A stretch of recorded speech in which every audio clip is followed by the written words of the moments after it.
So Thelma, where are we? We are in the recycling workshop at the Israel Museum. This is the youth wing, and it's a wonderful place. That's Thelma Schultz, who's been running the workshop for the last 30 years. I'm an artist, and I'm working especially with recycling materials. Is your necklace also from recycled materials? Yes, this is from cereal box. And this is from tea. Tea bags? Yes. Oh, wow. And my ring is from the... It's a computer key. Yes. Oh, that's so nice. On the second day of the Hanukkah vacation, I visited Thelma in her kingdom, which is packed with jars and barrels and containers full of all kinds of repurposed objects. The idea is that the children, very young children, arrived with the parents, and there's a lot of materials that I collect from factories, and they can pick up whatever they want: fabric, wools, buttons, plastic leftovers, and they can build their own art project. Thelma gave me the tour. We have a toothbrush without the hair. We have String, I see here, fabric. string. We have scotch for making the dishes, cleaning the dishes. We have slides. Nobody used any more slides. I see here you have Corks, cups, some soda bottle caps. bottle cups, Old floppy CDs, disks. music disc, and rolled toilet paper. So it's really like a laboratory for dreaming with materials. Yes, yes, it's a great place to sit with the parents or with grandfather, grandmother, and make things from recycling material. I agree. I used to come here all the time with my mom when I was a little kid. The idea came from the Children's Museum in Boston. The themes and activities in the recycling workshop are always tied into the exhibits that are going on in the museum.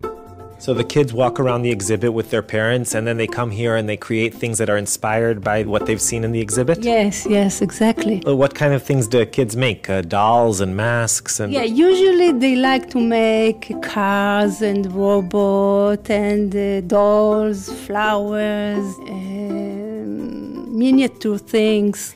It doesn't matter, because the kids that arrived, they see that instead of going and buying new stuff, new things, they can use again stuff that nobody needs. Hi. Hello, Hi, how are you doing? What's your name? Nathan, Nathan. How old are you? 10 years old, And what grade are you in, Nathan? grade 5. And what are you doing? I do a ninja. Is he gonna have a sword, this ninja? I don't know. Can you tell me what you used to make this? Mom, you can also participate if you want. What's your name? Nathan, my name is Stephanie. So Nathan is using lots of, fabrics, old fabrics, and he's trying to build, because the subject of today, the exhibition, is concerning the Indians in South America. So they're building little dolls with little pieces of fabrics, and he tries to build the ninja, which is really nice. It's a nice time together. Nice. And is this your brother? Yes, How old is he? 7 years old. 7. What's your name? What's your name? איך קוראים לך? Elisha. And how many kids do you have? I have 3 kids. So where's the third? The third didn't get to come? It's my teenager girl, so she prefers to eat waffles with her girlfriends and to play together with her friends. So, I say, okay, for this year, don't come with us if you want, if you prefer. So what do you prefer, to do DIY art or to eat waffles with your friends? Yeah, what? DIY, how do you say it? DIY. DIY, okay, sorry. Hey, I'm Ishi Harman, and this is Israel Story. Israel Story is brought to you by Tablet Magazine and the Jerusalem Foundation. Our episode today, DIY. Now, people often say that there's something about the concept of DIY, something about the confidence or chutzpah or ingenuity or hubris of doing it yourself that stands at the very core of Israel.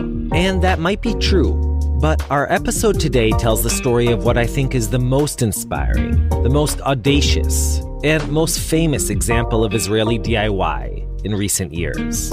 It's a story I'm sure many of you followed in real time, but perhaps never quite heard from this perspective. All right, Act 1, Yehud, we have a problem. Back in September 2007, Google announced a once-in-a-lifetime challenge, the Lunar X Prize.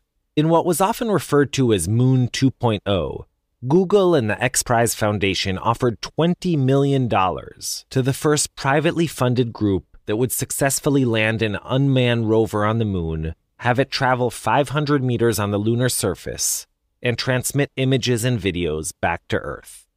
There were prizes for the runners-up and a bunch of smaller incentives, all geared towards getting a non-governmental spaceship to the moon ASAP. As I step off at the surface at Taurus Littrow, we'd like to dedicate the first step of Apollo 17 to all those who made it possible. It had been 35 years since humans had last walked on the lunar surface, and Google hoped that the Lunar X contest would spark the development of innovative and cost-effective technologies and inspire a new wave of private investment in space exploration. Teams started lining up for the challenge. They came from the US, Brazil, Canada, Japan, India, Chile, Germany, Italy, Hungary, Malaysia, Russia, Romania, and Spain. By December 31st, 2010, the last day to enter this new race to the moon, 31 teams had registered. But with hours left to join the competition, there was still one more team that would throw its hat in the ring. Judah Kaufman brings us their story, which is narrated by Adina Karpuch. 39-year-old Kfir Damari wrote his first computer code at age 6 and his first virus at 11. Coding, he says, is all about imagining ways to turn the impossible into the possible. It's like meditation, trying to think about a challenge and then finding a way to solve that. And I think that was, for me, a lot of fun. He served as a cyber officer in 8200, the IDF's famous 8200 intelligence unit, and studied telecommunications engineering in Beersheba. Upon graduation, he moved to Tel Aviv and started teaching in a local college. But really, he was searching for a challenge. And on a chilly night in November 2010, that challenge fell right into his lap. He was alone in his apartment and procrastinating on social media. Then I saw a Facebook post by someone called Yariv Bash. We were like Facebook friends. We didn't know each other too much. The post began with a simple question, which immediately drew him in. Who wants to go to the moon? Who wants to go to the moon? Me, Kfir immediately thought to himself. On the other side of that post was Yariv Bash, a 30-year-old electrical engineer looking for his next big idea. Yariv ran a camp called Machanet, an annual 3-day event for what he calls crazy people. Members from all branches of Israel's security and intelligence forces who gather to simply have fun. Machanet's one rule: you have to work on a project that's smart and useless. Each year, he tried to outdo himself. President Shimon Peres had headlined the 2010 camp, which was a big hit, but left Yariv with a serious problem. Expectations for the 2011 conference were sky high. Then we said, okay, what can we do next year that's going to be as amazing as bringing the president to visit us? Yariv went over to a friend's house to brainstorm some ideas. Then he told me, well, you're not thinking big enough. What about the Google Lunar X Prize? Google's Lunar X Prize race to the moon was already well underway. In fact, it had been announced 3 years earlier. And I told him, you're crazy. Sending a spacecraft to the moon, that's 10 orders of magnitude bigger than what I had in mind. But a seed of an idea was planted in his brain. And as I was strolling the streets of Tel Aviv back home, I asked myself, well, if I'd open an Israeli team, how should I name it? And that night I registered the spaceil.com domain name. And I also posted on my Facebook wall, who wants to go to the moon? That's the post Kfir came across. Excited, he decided to message Yariv. And I just told him, if you're serious, I'm in.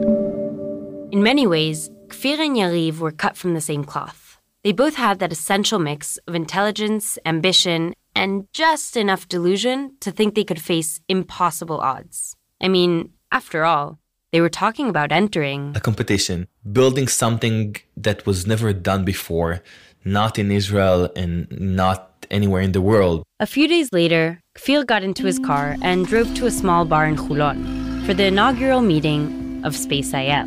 We sat outside in a small table, 3 chairs, the 3 of us. Yariv promptly introduced Kfir to the third musketeer, Yonatan, who looked like he might be too young to be in a bar at all. I'm Yonatan Weintraub, PhD candidate at Stanford. That's now. But back in 2010, long before he went to Stanford, Yonatan was a 22-year-old intern at the Israeli Aerospace Institute.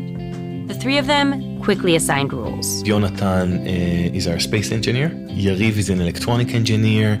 I'm the communication system engineer. With that out of the way, the entire team planning to launch Israel into outer space got to work. And so although we were in a bar, we are still engineers, and we had graph paper, and we took it out and we started drawing a plan. As the alcohol level in our blood basically rose, we became more and more determined to actually execute this mission. Pushing aside empty pint glasses and soggy coasters, they started scribbling down some rocket science equations. Then I think we moved really quickly to understanding the challenge that we're talking about.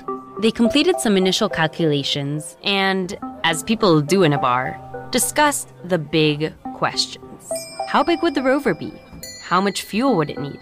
Was any of this even remotely possible? Slowly, an idea began to take shape. They envisioned a spaceship that was less Millennium Falcon and more R2-D2. Well, even smaller, really. About the size of a Coca-Cola bottle. The size of a Coke bottle. Very cheap and very easy to make instead of a billion-dollar mission. Chalk it up to it being late at night, or more likely, to the beer. But we realized, okay, so we think it's doable. It's crazy, but it's doable. As the trio folded up their graph paper and closed out their tab at the Hulon bar, teams around the world were already busy building prototypes. It'd be wrong to say Space IL was late to the party. It was dead last to the party. Chairs on the tables, the barman mopping the floor under your feet kind of late. But that, they quickly learned, wasn't even their greatest problem. See, to even register for the contest, teams had to submit $50,000 and a full set of blueprints by midnight, December 31st, 2010. Kfir, Yonatan, and Yariv had exactly 6 weeks. It took 400,000 people and 12% of the national budget for America to get to the moon. We choose to go to the moon in this decade and do the other things, not because they are easy. Yonatan, Yariv, and Kfir, on the other hand, were trying to squeeze it in after their day jobs. I was working as a lecturer in a college in Israel, and the rest of the week, beside my girlfriend, was about working on the spacecraft. They didn't have enough time to drop full blueprints. So, in good old Israeli fashion, they winged it, bringing the chutzpah and can-do attitude of the pioneers and kibbutzniks into the realm of astrophysics and space exploration. We needed a graphic designer to do like a mock-up of the idea that we came up in the bar. Like, we needed to make it as tangible as possible, although we didn't have a lot. And of course, there was the thorny issue of the $50,000. So we started meeting people and talking about funding. It was long before the days of online crowdfunding campaigns.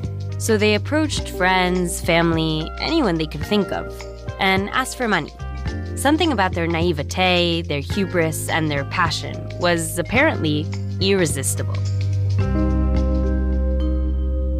Eventually, we got people that were excited. Donations started coming in. But as the submission deadline approached, they didn't know if they'd be able to raise enough cash. On December 30th, they had something like $30,000 in the account and lots of promises and even faxes from the different donors claiming that they've sent us the money and it should appear in the bank. Faxed promises on December 30th. Not the most reassuring of things. The December 31st. It was a Friday morning.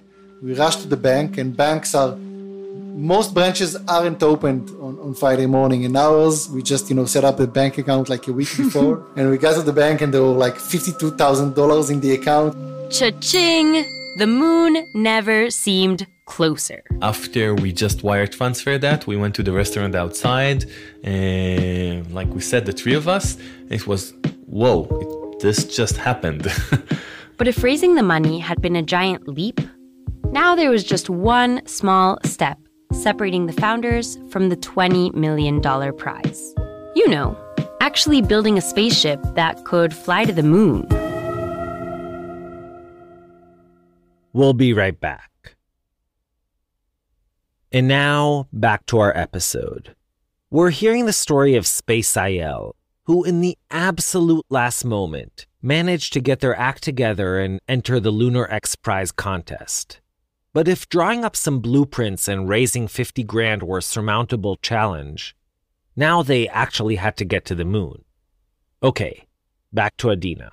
Once SpaceIL was officially registered in the competition, Kfir, Yonatan, and Yariv quickly assembled a small team of lovable nerds, most of whom were amateurs and hobbyists, to help them build a rocket ship. We thought, why not? That's Yoav Orot, a software engineer, and one of the first recruits to the SpaceIL team. Other early team members were engineering students or had entry-level jobs in high-tech companies. But what they lacked in experience, they more than made up for with an almost childlike enthusiasm. It's freaking being in space. For me, it was mind-blowing. Sure, they were talking about the moon after all. You see it almost every night, but it feels in a way so close and yet so far. Meanwhile, the SpaceIL volunteer team continued to grow. Their meetings moved from living rooms to coffee shops to bars to garages. Ideas came and went, and the Coke-sized spaceship design changed daily. We couldn't make it as small as a Coca-Cola bottle, and one of the reasons is you require a lot of fuel to get to the moon. They needed to add more fuel tanks, so back they went to the drawing board. And we moved from 1 tank to 2 tanks. And then again. To 4 tanks. And again. To bigger 4 tanks. We had to find each and every time the leanest way to solve the problems, and we needed to be creative. Slowly but surely, the outlines of the ship emerged. It would sort of look like a water boiler welded onto a tripod. Not the most elegant of spaceships, perhaps, but simple and functional. Or at least, that was the hope. When you're getting into the details, it's become more and more complicated. There were all types of design challenges and technical challenges and computational challenges, and looming above it all, funding challenges.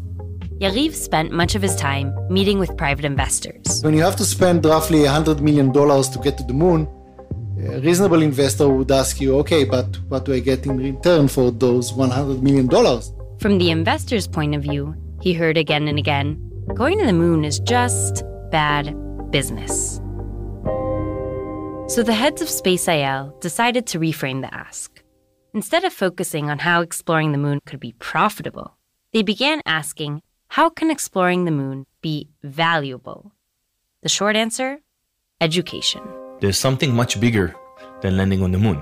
And that thing is to use that moment in order to show kids that science is exciting and that they can do amazing things with it. The founders imagined using the competition as a way of igniting an Israeli space craze, much like NASA's Gemini and Apollo programs had done for a generation of young Americans in the 50s and 60s.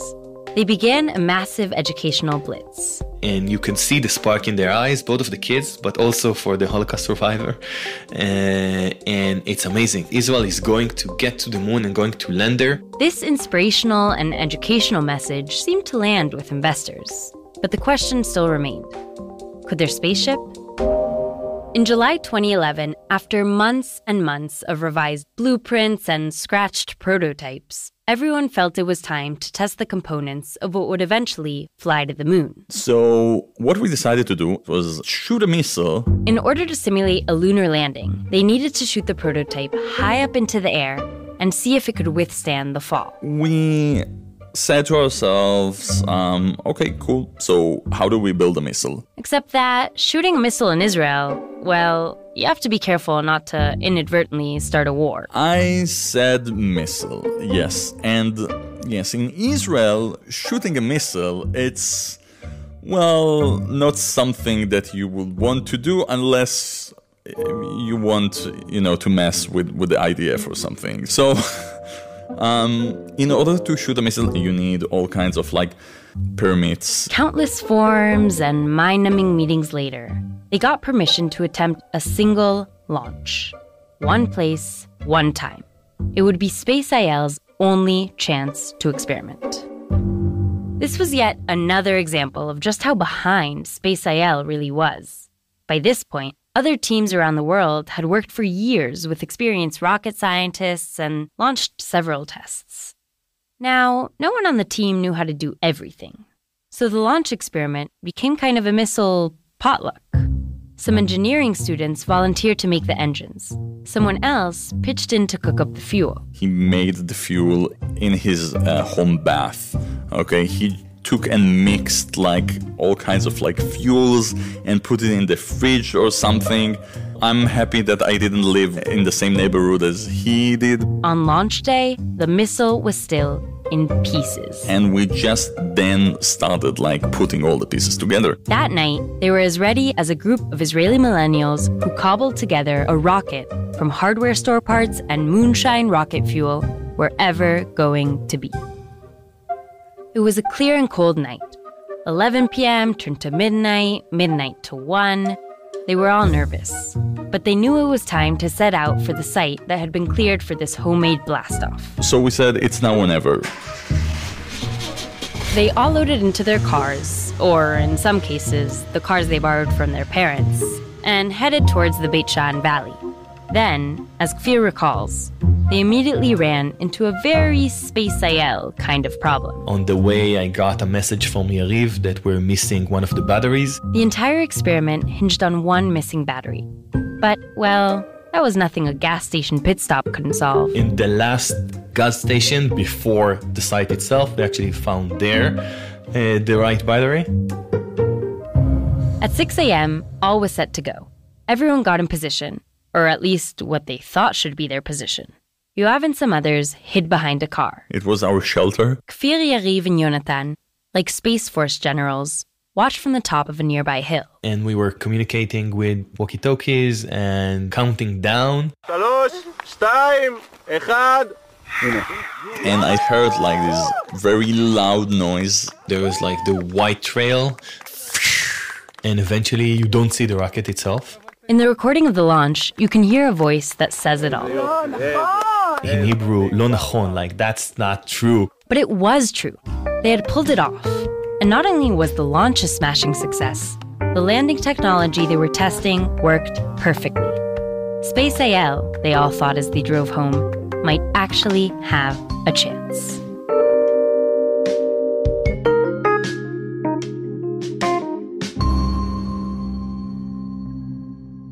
A lot has happened since that night in 2011. The original deadline for the Google Lunar X Prize was the end of 2014. None of the teams made that deadline, which was subsequently pushed first to 2017 and then again to March 2018. Most of the teams dropped out of the race at one point or another. Others chose to join forces.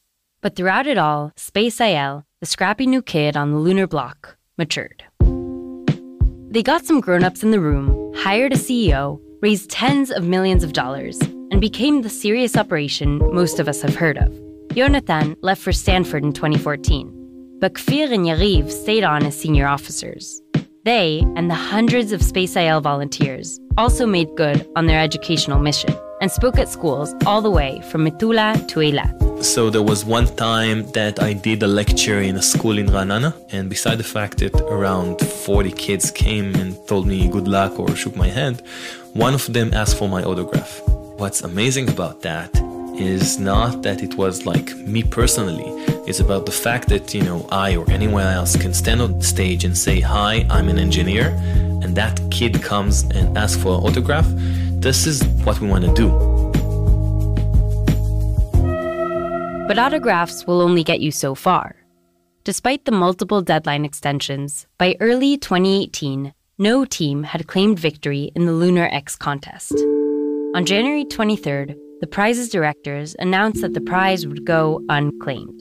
The $20 million were off the table, and the X Prize became, essentially, an X Prize. With the prize money now gone, the Space IL board of directors soon voted to abort the mission and wind down its operations. As they said in a brief press release, there was no longer any point in going to the moon. It was a disappointing end to a long and unexpected journey. Just kidding. I mean, what kind of a story would that be? And besides, does that sound like something a team of dreamers set on sending a Coke bottle to the moon would ever do? Of course not. Prize or no prize, there was no turning back for Space IL, even after the cash competition ended. On April 12, 2019, Yariv, Yonatan, Kfir, Prime Minister Bibi Netanyahu, and a gaggle of engineers sat in a control room at the Israeli Aerospace Industry HQ in Yehud. It was close to midnight, and the room quieted down as the lunar lander, christened Bereshit, prepared for its final descent. We have passed the point of no return. We are in the landing process. The spacecraft they had built and perfected over nearly a decade now beamed its data from just above the lunar surface through 384,000 kilometers of space and onto the large screens in the control room. The altitude numbers were steadily falling. The engine readings were encouraging. So we are in the braking process. The braking process is working well. The spacecraft is doing exactly what it's supposed to do right now. And then, all of a sudden, it wasn't. We seem to have a problem with our main engine. We are resetting the spacecraft to try to enable the engine. The lander's vertical speed was increasing too quickly. One display was turning from green to yellow to red. We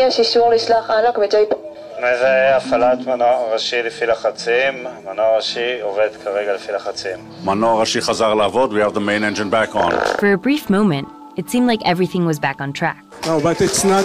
No. Then, nothing. The main engine is back on, but we have lost communication with the spacecraft. Inside the control room, the altitude reading was frozen at 149 meters. The descent at 134 meters per second. Anyone could do the math. Space IL's Bereshit had just crashed and exploded onto the surface of the moon. From the very beginning, the founders knew that failure was a real possibility. When you're doing something impossible, you need to accept the option of failure. Because if you don't accept the option of failure, you will never do the next step. Just before the fateful launch, the Space IL team had released a children's book called The Little Spacecraft. Here's Kfir reading its first page. Dedicated to the little dreamers, the girls and boys who dare, who try, who fail and try again. To the ones who aspire to reach new places far beyond the horizon. And to their parents who instill in them the confidence to know that no matter if they succeed or fail, they will always have a safe place to land. The last transmission Bereshit sent back to Earth was a selfie. Against the backdrop of the silvery white lunar soil, then just a few hundred meters away, is a small blue and white flag engraved with the words Am Israel Chai, and another sentence in English: small country, big dreams. And that, frankly, is close enough to a moonshot for me.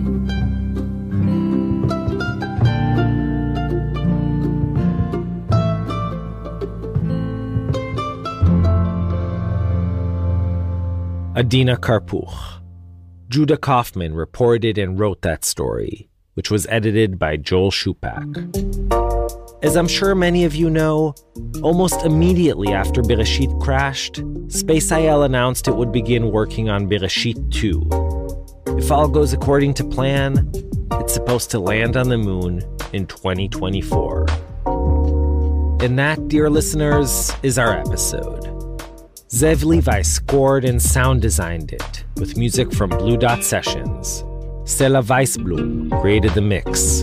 Thanks to Naor Menninger and Eitan Weinstein from the Two Nice Jewish Boys podcast, who allowed us to use some clips of their interview with Yariv Bash. Thanks also to Achiad Ovadia and Rona Cohen Morad from the Israel Museum in Jerusalem, and to Harry Sultan, Esti Rosen, Idon Tebi, Igal Arel, Wayne Hoffman, Esther Werdiger, Sheila Lambert, Erica Frederick, Jeff Feig, and Joy Levitt. You can catch up on all our past episodes on our site, israelstory.org, or by searching for Israel Story wherever you get your podcasts. You can also follow us on Facebook, Twitter, Instagram, all under Israel Story. Lastly, if you're interested in sponsoring episodes of Israel Story, email us at sponsor@israelstory.org. Our staff includes Yochai Meital, Zev Levi, Yoshi Fields, Skylar Inman, Nomi Schneider, Adina Karpuch, Eli Blyer, Sharon Rappaport, and Rotem Tzin. Tanya Huyard and Matthew Littman are wonderful production interns. Jeff Umbro and Jesse Adler from the Podglomerate, our marketing team. I'm Mishi Harman, and we'll be back next time with a brand new Israel Story episode. So till then, Shalom Shalom, and Yalla Bye.